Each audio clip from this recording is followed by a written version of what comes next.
There are a couple of equations that are going to help us to better understand what's going on in a heat transfer, and we're going to take a look at that in the video today. And so we're going to start with equation number 1, and this is typically the very first equation that you're going to do. This is what the equation looks like. Let's make sure that we get it down in our notebook exactly. It is T hot plus T cold divided by 2, and what the T means is temperature.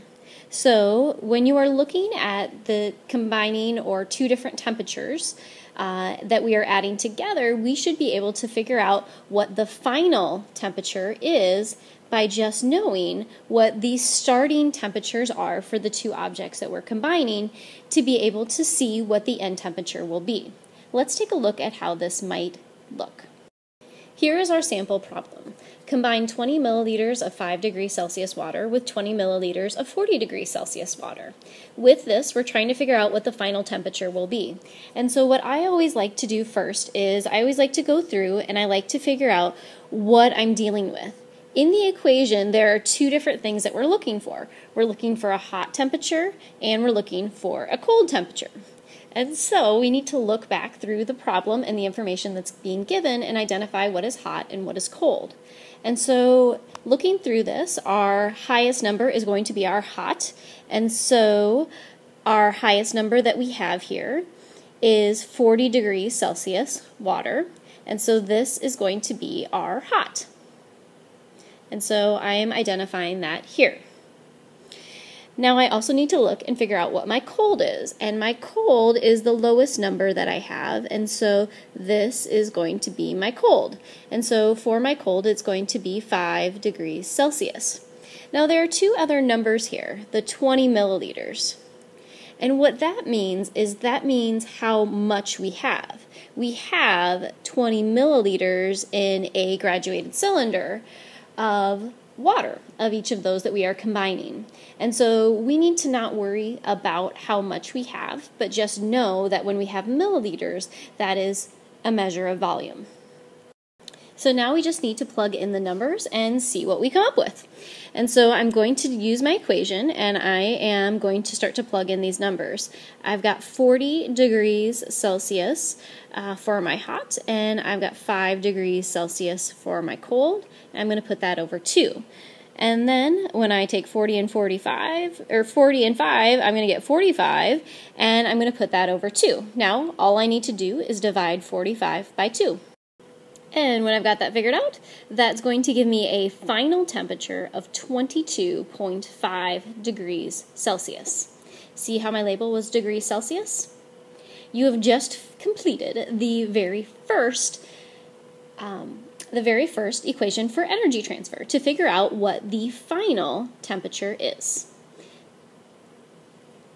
Let's take a look at the second equation. In the second equation, we are going to be working to figure out what the change in temperature is. And we actually have to do this twice because we have two different things that we are looking at. We need to figure out how the hot changed, and we also need to figure out how the cold changed. And it's a pretty simple equation. In the very first equation, all we had to do was a little addition and one division. In this case, all we have to do is some subtraction. So let's take a look at the breakdown. So this right here is our full equation, and it starts with a triangle. And what the triangle means is change. We are looking at change in temp, or triangle T, is equal to the final temperature minus the starting temperature. The use of the triangle is actually a physics term, and we'll get more into physics later on in the year. But whenever you see the symbol of triangle in science, that means change. And since equation 2 is figuring out what the change in temperature is, it goes right together. So let's look back at the data that we had. We had a temperature for the hot of 40 and a temperature of the cold for 5, and we ended up with a final temperature of 22.5. So we have to do this equation once for the hot and once for the cold. And so all we need to do is plug in the numbers. So our final temp was 22.5, and we are going to take that and we are going to subtract the starting temperature for our hot, which was 40. And now with this, we are going to be getting a negative number, and that's going to show us that the change actually went down for the hot. And so our final answer is going to be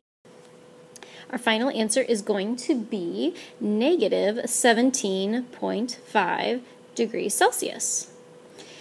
And so then we need to go back and we need to do this for the cold. Our final temperature was, again, 22.5, and our starting temperature for the cold was 5 degrees Celsius. So we're going to take those two numbers and we're going to subtract them out, and this time we will get a positive 17.5 degrees Celsius as our change in temperatures. So that is our first two equations to help us to understand temperature and heat transfers. As a quick review, our first equation that we're going to do is all about finding the final temperature, and that is taking the hot temperature and adding the cold temperature with it and dividing it by 2. Our second equation is all about figuring out the change in temperature, and with that we have the crazy triangle symbol that just means change, and all you have to do is some simple subtraction. You have to take the final temperature, which you figured out in equation 1, and subtract it from the initial starting temperatures. And because we're typically dealing with at least 2 different temperatures, you have to do this equation twice for the hot and the cold temperatures that you're working with.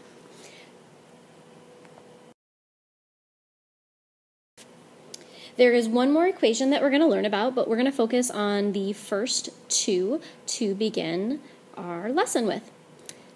If you have any questions, please let me know.